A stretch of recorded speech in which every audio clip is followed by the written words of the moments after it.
الحمد لله نحمده ونستعينه ونستغفره ونؤمن به ونعوذ بالله من شرور أنفسنا ومن سيئات أعمالنا من يهده الله فلا مضل له ومن يضلله فلا هادي له وأشهد أن لا إله إلا الله وحده لا شريك له وأشهد أن محمدا عبده ورسوله أما بعد فأعوذ بالله من الشيطان الرجيم بسم اللہ الرحمن الرحیم۔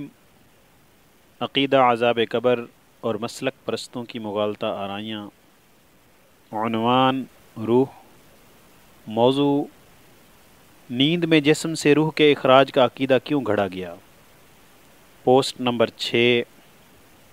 اس سے قبل ہم نے قرآن و حدیث سے ان کے خود ساختہ عقیدے کا قرآن و حدیث سے تضاد پیش کیا تھا کہ سوتے ہوئے جسم سے روح کے اخراج کی کوئی دلیل نہیں ملتی، لیکن انہوں نے یہ عقیدہ کیوں رکھا ہوا ہے؟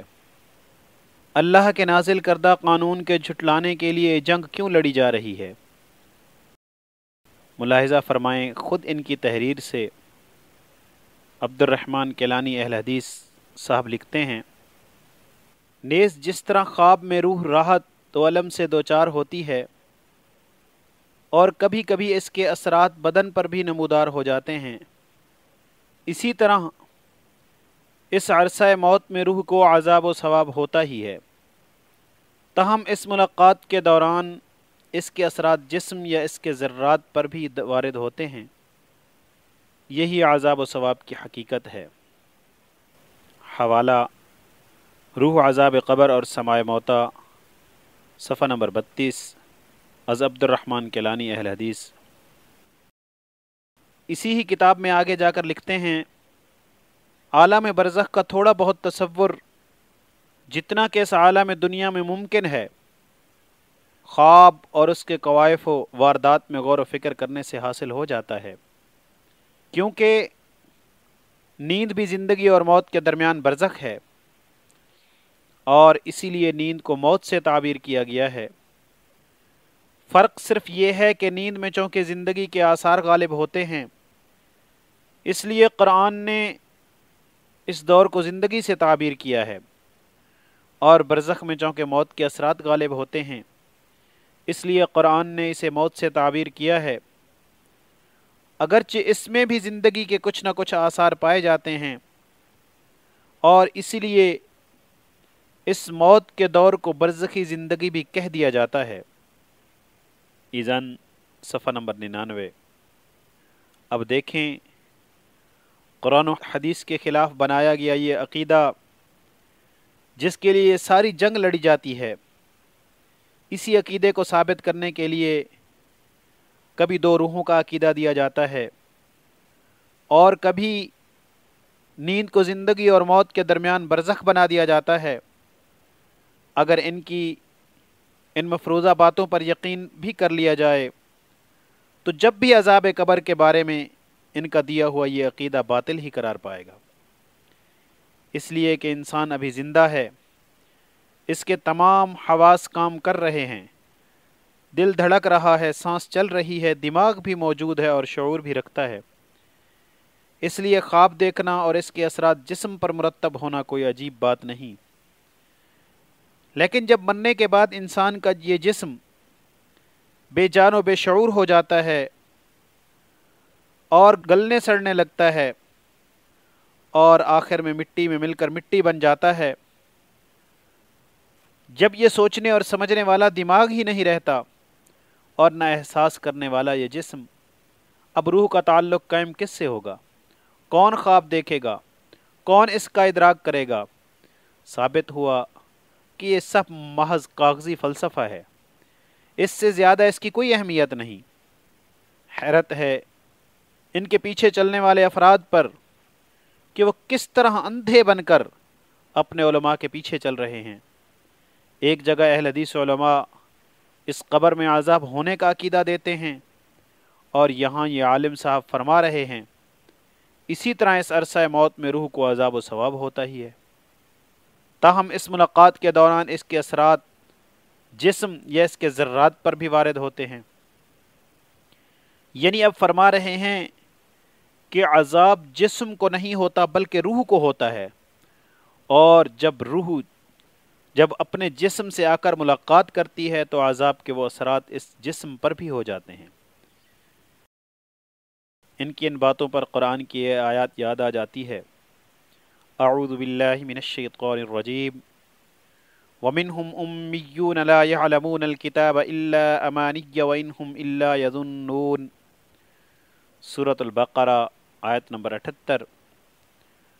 اور ان میں ایسے بھی پڑھے لکھے ہیں جو کتاب اللہ کا علم نہیں رکھتے سوائے اپنی ذاتی خواہشات کے، اور وہ محض گمان پر چل رہے ہیں۔ اہل حدیث دوسرے فرقوں کے لوگوں پر قرآن کی آیات کے حوالے سے بڑے فتوے لگاتے ہیں کہ یہ لوگ قرآن کا انکار کرتے ہوئے ان مردوں کو زندہ سمجھتے ہیں اور ان سے دعائیں کرتے ہیں، حالانکہ یہ زندہ نہیں مردہ ہیں۔ لیکن کیا کریں کہ اپنے فرقے کے عقیدے کو ثابت کرنے کے لیے یہ کہنے پر مجبور ہیں، اگرچہ اس میں بھی زندگی کے کچھ آثار پائے جاتے ہیں، اور اسی لیے اس موت کے دور کو برزخی زندگی بھی کہہ دیا جاتا ہے۔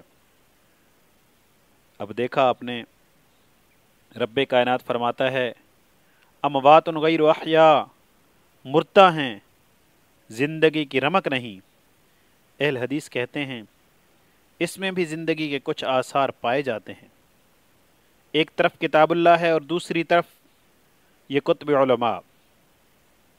اب یہ بات تو انہوں نے اپنے فرقے کے باطل عقیدے کو سچ ثابت کرنے کے لیے بیان کی تھی،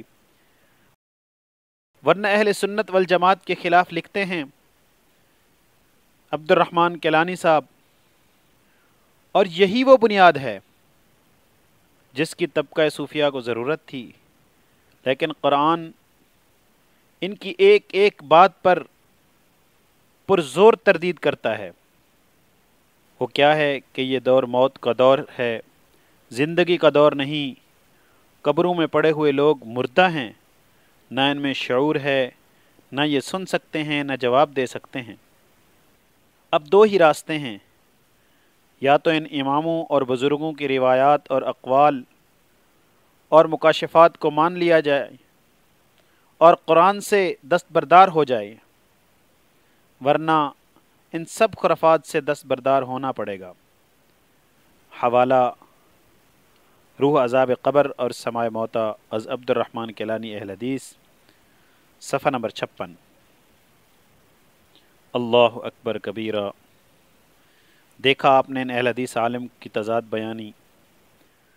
جب اللہ کے بیان کردہ عذاب قبر کے عقیدے کو رد کرنا ہوا تو فرماتے ہیں اور برزخ میں چونکہ موت کے اثرات غالب ہوتے ہیں، اس لیے قرآن نے اسے موت سے تعبیر کیا ہے، اگرچہ اس میں بھی زندگی کے کچھ نہ کچھ آثار پائے جاتے ہیں۔ اور جب اہل سنت والجماعت والوں کے عقیدے کو جھوٹا ثابت کرنے کی ٹھانی تو لکھا ہے وہ کیا ہے کہ یہ دور موت کا دور ہے، زندگی کا دور نہیں۔ قبروں میں پڑے ہوئے لوگ مردہ ہیں، نہ ان میں شعور ہے، نہ یہ سن سکتے ہیں، نہ جواب دے سکتے ہیں۔ یوں اہل حدیث عالم صاحب نے خود اپنے بارے میں قرآن سے دستبرداری کا اعلان کر دیا۔ قرآن مجید ہر انسان کے لیے دو موتیں اور دو زندگیوں کا عقیدہ فراہم کرتا ہے۔ جسم میں روح کا آنا یعنی جسم اور روح کا اتصال زندگی کہلاتا ہے۔ قرآن کے دیے ہوئے اس عقیدے کے خلاف مرنے کے بعد واپس روح کا اس جسم میں لوٹائے جانے کا عقیدہ ایک تیسری زندگی کا عقیدہ فراہم کرتا ہے، جو اللہ کے بتائے ہوئے قانون کا انکار ہے، اور ایسا عقیدہ رکھنے والا یقیناً کفر کا مرتکب ہوتا ہے۔ اب یہ فتویٰ جب ان فرقہ پرستوں پر نافذ ہونے لگا تو لوگوں کو دھوکہ دینے کے لیے انہوں نے ایک اور ڈھونگ رچایا، اور قرآن مجید میں نیند کے لیے روح قبض کرنے اور پھر اسے چھوڑ دینے کے بیان کو بنیاد بنا کر کہتے ہیں۔ عبداللہ دامانوی اہل حدیث صاحب لکھتے ہیں اس آیت سے ثابت ہوا کہ اللہ تعالیٰ ہر اس شخص پر جو رات کو سوتا ہے موت طاری فرما دیتا ہے اور صبح کے وقت اسے دوبارہ زندہ کر دیتا ہے، اور اس طرح وہ شخص قیامت سے پہلے بے شمار موتیں اور بے شمار زندگیاں حاصل کر لیتا ہے۔ دنیا کی زندگی میں روزانہ اعادہ روح ہوتا ہے، لیکن کسی شخص نے آج تک ان دلائل سے یہ نتیجہ اخذ نہیں کیا کہ اس سے کئی زندگیاں اور کئی موتیں مراد ہیں۔ حوالہ عقیدہ عذاب قبر، صفحہ نمبر 82-83، از ابو جابر عبداللہ دامانوی اہل حدیث۔ کیا ظلم ہے، کس طرح لوگوں کو دھوکہ دے کر انہیں خلاف قرآن و حدیث عقیدے پر لایا جا رہا ہے۔ خود نہیں بدلتے بلکہ قرآن کو بدلنے کی کوشش کرتے ہیں۔ قرآن کی آیت کا بغور مطالعہ فرمائیں اور اندازہ لگائیں کہ کس گھنونے انداز میں اس آیت کو اپنے باطل عقیدے کے بھینٹ چڑھانے کی کوشش کی ہے۔